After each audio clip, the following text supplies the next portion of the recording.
Hey, right, today we've got a solar eclipse coming up. So today we're looking at this chart. It's a new moon as well. So with astrology, we always have these eclipses every year.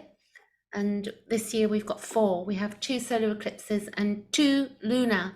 And the solar eclipse will happen on the 19th, 20th, depending where you are. And then it will be a lunar eclipse in a couple of weeks, but I'm not going to go into dates with that now. What I'm going to do is come off camera in a moment, and I'm going to then look at the charts, focus on that.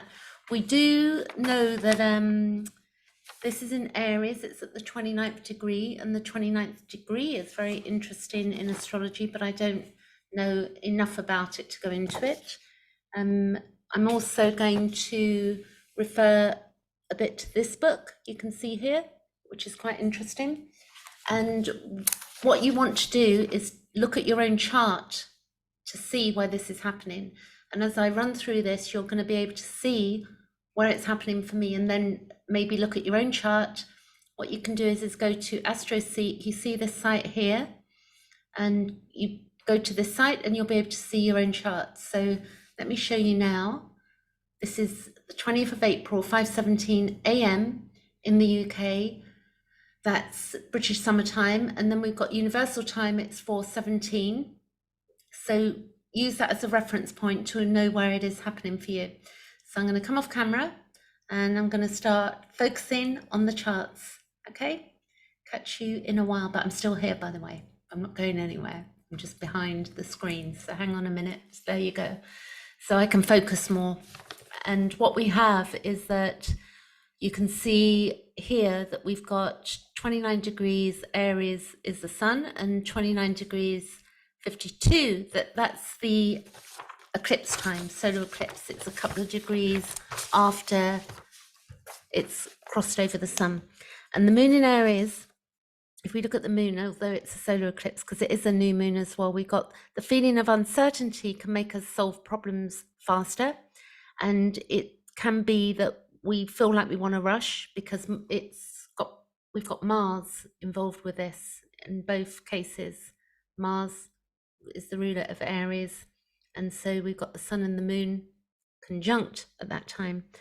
And that's what a new moon looks like. When it's a full moon, the moon is opposite the sun.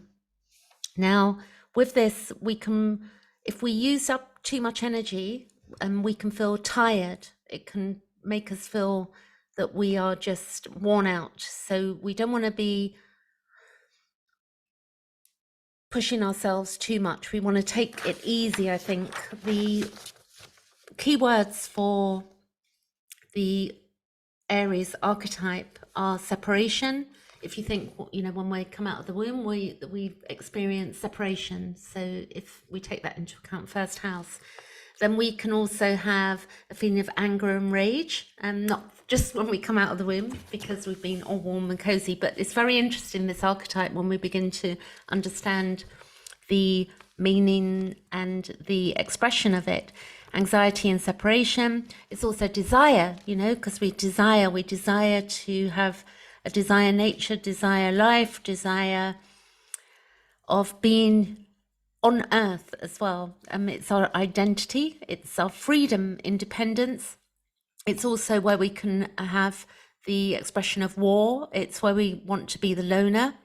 Itself, it can also be a sexual instinct. It's our impatience and anger at limitations, intolerance for weakness. It's instinct, it's primal, it's spontaneous enthusiasm, it's initiation, expression of will, where we feel like we're superhuman and we've got a special destiny. It can be narcissism. The interesting thing with this word, because people cringe at this word narcissism, we've all got narcissism to a degree. First couple of years of our lives are very much focused on that. It's healthy narcissism, where we're becoming the fantastic little person and we want to conquer the world. And that's a healthy expression of it. And if we're denied that healthy expression as babies, then it can be very problematic later in life, because we have this inner fight going on. And then we have our narcissistic wounding. So we don't want to be afraid of the word narcissism. However, to be full-blown narcissist, you have to have all 9 traits. So you can watch Sam Vaknin if you want to learn about personality disordered, understanding what that means, because there's a lot of people going around saying he's a narcissist, she's a narcissist, and we're using the word incorrectly, as Sam Vaknin has taught me well when I watch his videos. So we also got, with Aries, self-interest, which again is not a bad thing in doses. We've got the warrior, pioneer, and we've also got, from evolutionary astrology, destroyer and paranoia as well. So again, I'm looking at the archetype of this, and then we'll look at, if you see, let me get my pointer.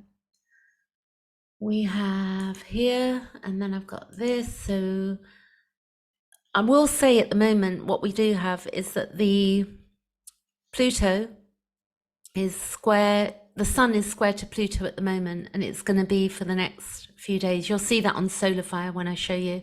And I feel that it can be very tricky with our energy. We can be feeling a lot of anger.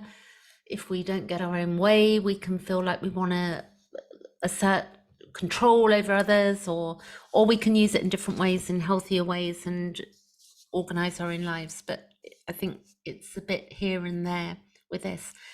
If we look to our own chart, what we're looking for is, we're looking at where is 29 degrees in our own astrology chart. So I'll show you mine so you understand. For me, it's happening in my 5th house.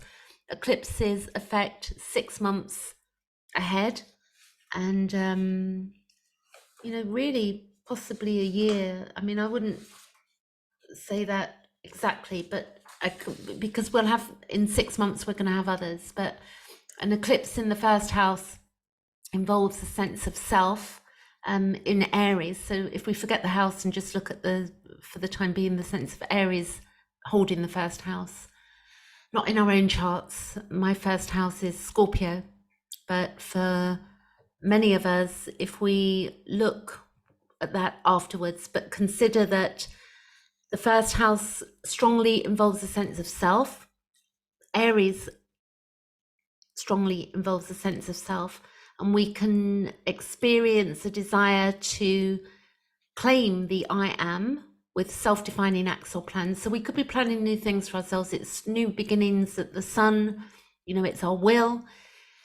In extreme cases, it could mean the end to, you know, entanglements and our muddled sense of self, which is good, you know, because we may have been, if we look at the opposite to that, would be the 7th house, or we would look at Libra, where we've been muddled in with other people and other situations or partnerships. And also this can be merging our lives with others.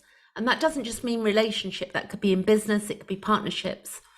And where we have accompanying fears of losing the self, you know, if we're getting involved with other people, we can feel that we're losing a sense of self. That's even if we're working with people. It also can be a challenge here to balance our personal own initiation and identity. And also eclipses in the 7th house affect our relationships. Okay, so we're looking at the opposite of that, and that will be the polarity. Thinking more on this, that in astrology, a solar eclipse can have significant implications for individuals who have Aries prominent in their natal chart. So you want to look at that. It's neither good nor bad. It just means that you're going to be more affected the more planets you've got close by. I've got, which isn't too close to the eclipse, I've got Venus in Aries at 18 degrees. So it's not quite in there, but it's in my 5th house. So I know that it's to do with my creativity, the time ahead from this. It's, you know, new beginnings of organizing that part of my life, and fun, joy, children, and, you know, also travel as well to some degree, fun. We can also know that Aries is associated with being assertive, and its courage and its action. So a solar eclipse in Aries can also indicate a time of heightened energy and motivation, because it's got the Mars aspect there, and it's where we want to take action in our lives. And it can represent a time of self-discovery, increased self-awareness, and a time that we want to take risks and pursue new opportunities. So look where it's happening for you, because that's going to be show you the area of life it's working on. The thing is, you do want to understand as well that the influence of a solar eclipse will depend on different factors as well, because we've all got our own individual charts. So you want to look at your current transits and then your own personal circumstances in life, and then also the aspects to that as well. It's going to also show up in different ways for different people, because what else is that eclipse doing to other planets in your chart? We've also got, now I'm going to show you actually. So look, you want to see the sun here, the moon. It's a new moon. It's Mercury is in Taurus, and then Mercury is going to be going retrograde a few days after, I believe. Venus, or look on SolarFire at the time that's going to happen. Venus is in Gemini. Mars is in Cancer. I think that's a bit difficult with Mars in Cancer, because it can feel Mars in water is difficult, yeah, and emotions as well. And it's the moon rules Cancer, so we can see the complications with Mars in the sign of Cancer.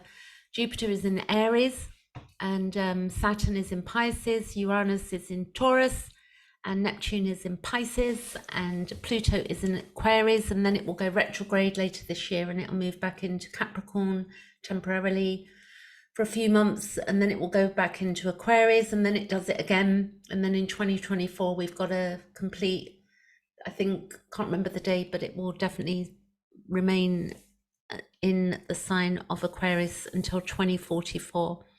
So let me show you now my chart. I want to make sure I'm sharing the right screen. So here you will see that for me, when the moon hits 29 degrees, the moon is here right now. It's just leaving my 4th house. This is 18th of April at 22:47 p.m.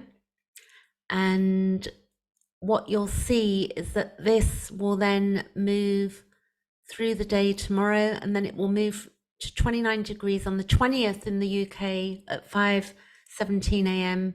British summertime in the morning, and it will be in the sign of my 5th house. So then what I will be looking at is what aspects is that making to my other planets, to get an idea.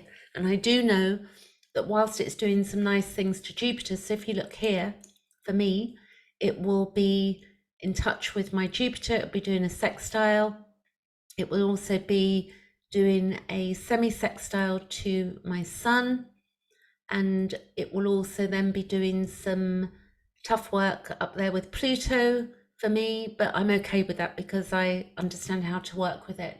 And it is in part looking at our shadow work, but it's also taken into account then what else is going on. It's, you know, I've got Saturn doing a square to my Sun at the moment, and my AC, that will go. So we want to look at the chart totality. We're not just looking at one thing. Now, if I go over to SolarFire, I'm going to share screen again, change. So we like this. This is the, make sure I've got it on the right page. So new share, and we got it there. And something I need to do is change this marker here. Okay, so I'm going to get the spotlight. Okay, so the energy is really interesting today because I'm definitely feeling it. So we've got 18th of April, and we've got 13 degrees at the moment. So I'm going to move this forward, and we've got the 19th. So what I'm doing is I'm moving you watch the moon move. We're moving through time here to the eclipse. So I think I'm going to have to go 24 hours. So we're going to go 20, 22, and then at 29 degrees, you see here, you got 29:48, the sun, it's going to be move a little bit further. And we got 29:59 here. So I'm going to go back because I think it's 29:52. minutes, and that is the eclipse chart. So let's look at some of the aspects to that, and I'll run through. So we know that the sun is conjunct the moon when this happens. We know the sun is also conjunct Jupiter. It's separating those. So you see this Jupiter is here. The sun is about 6 degrees away, separating. And that's a lovely aspect when it's conjunct, because it does bring us material success if you have this in your chart, and widens horizons. But it can also cause a lot of vanity, and people are just simply aware of people's success. If you're born with that Jupiter's sun, or you know people with that aspect, and then it will depend what house it's in as well. The sun is sextile to Saturn at this new moon eclipse, which is where it's harmonious aspect. It gives us the ability to work hard. The sun is square to Pluto, which creates a lot of stubbornness, and also can also make us decisive. So it can create stubborn and decisive people. So we may be feeling stubborn but decisive, I want my own way, which can cause us to want to control. It can also be where we tend to tell others what to do and try to persuade them about the need to change. So we've got to watch out for that, because we can start telling other people what we want to do. And that can also be governments telling people what to do, Sun square Pluto, because if we look where Pluto is in Aquarius, we've got here, and the sun, and that's moving on in. So really we've had that for a few days, and we're going to have it for a few days afterwards. It's where we can experience profound changes, and we can have the tendency to influence others through, which is not good, effective, but it can be sometimes effective manipulation, but it can be at a subconscious level. So we can deny that we're doing it as well. And in reality, it can be manipulation and control, but it can be that people are unaware of it. The moon is conjunct Jupiter again, but it's off, it's separating. When I look at the moon square Pluto, which we've also got, this can evoke very deep feelings in us, which can complicate our relationships with loved ones. And it's where we can get into situations that have profound impacts on our personal life. And we also can make changes based on these experiences. The moon is our emotions, and we know that the moon takes 28 days around the astrology chart. But if you have this natally, if you have the moon Pluto, conjunct Pluto, or square Pluto, I was born with the moon square Pluto. My moon is at 17 degrees Gemini, and my Pluto is at 15 degrees Virgo. So I've got that square, and it can be very tricky, like growing up with that, or living with that, but we get used to that energy. It shows that we can be very interested in psychology and the occult, and also alternative movements and lifestyles, but it can also cause a bad relationship with our own bodies, which it did for me for some time, because I had alcohol that I used as escapism for many years. I haven't had to drink now for 11 years, so I'm really pleased about that. So we can learn, but also I've got Neptune in my 12th house, which means that, it's people with Neptune in the 12th house or Virgin on the first, it's better to stay away from alcohol, as an example, and things like that. We've got Venus square Saturn, which is separating at this time as well. So you can see Venus here, which is also square to Saturn, which is up here, and it's moved off, it's separating. And this can make us reserved and hesitant. The Neptune, sextile Pluto is a very slow moving aspect. So Neptune, I was born with Neptune sextile Pluto. So if you look here, Pluto, so that's a generational thing, but because Uranus is about, and I could be wrong, but I think it's 164 years around the chart, roughly. And then Pluto is 100 and 200 and, I'm getting it right here, 250 years. Actually, I'm thinking about this because Pluto was at 27 degrees Capricorn in 1776, and it's just done its full orb. So the U.S.A. had its Pluto return. So if we go 2023 minus 1776, we are looking about 245 years. I lost myself there. I know these things off by heart, but sometimes I think this Aries stuff is pushing me.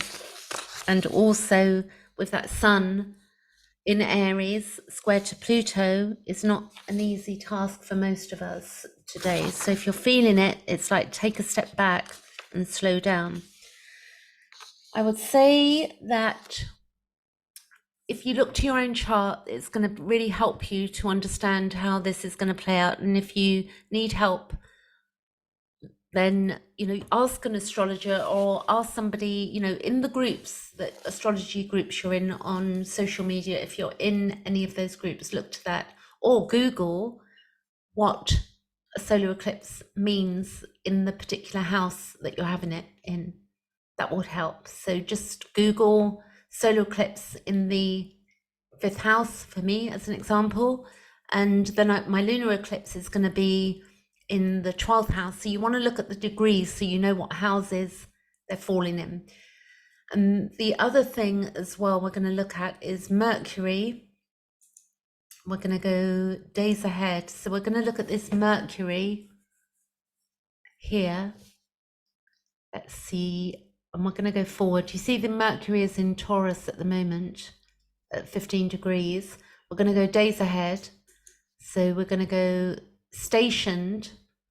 And we can actually look at the hour that's stationing. So literally after this eclipse, I'm going hours back to look at this station. There you go. So this is a few hours actually after the solar eclipse that it goes into retrograde. So it goes stationary, you see there?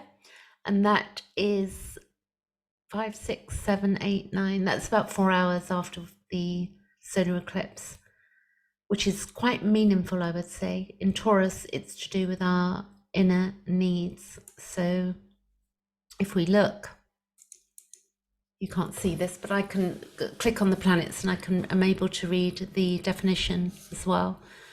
So Mercury in Taurus, which traditionally would be the 2nd house, it's where we have money-making ideas, and it's also where we look where one can make money through distributing information. I mean, don't take this as meaning this for your chart. I'm just giving you the standard understanding of Mercury in Taurus in the 2nd house, but it's not going to be there for all of us. It's going to be in different houses. And it can be where we value quick thinking and intelligence. Mercury in Taurus is where we place importance on traditional knowledge. And we know at the moment we've got a lot going on with regard to, what's true, what isn't true, who's telling the truth. We've got artificial intelligence, it's gone a bit crazy. I think I heard today in a couple of states in America that TikTok has been banned. So we're in really interesting times, of what is happening with information. It's also where we can learn in a slow manner, a methodological and hands-on manner, and where we stick to old ideas and may have fear to learn anything new. So we can reject, new information with Mercury in Taurus as well. I have Mercury in Taurus natal, and mine is conjunct Mars in Taurus, and it's also conjunct my North Node in Taurus. So it's interesting the way I take on information, and I do find that, I love learning, and I'm meticulous also about, and I take things in bit by bit, but I don't forget things. I really, once I get it, but when people offer new information, I want to be able to digest it and really think about it before I accept something. I don't just take what people are telling me as, I'm very slow in the way I take it in and look at it, if that makes sense. But it's a good thing because it means that I'm questioning things, which I quite like that I do that. And then that will be 3 weeks. So let's look.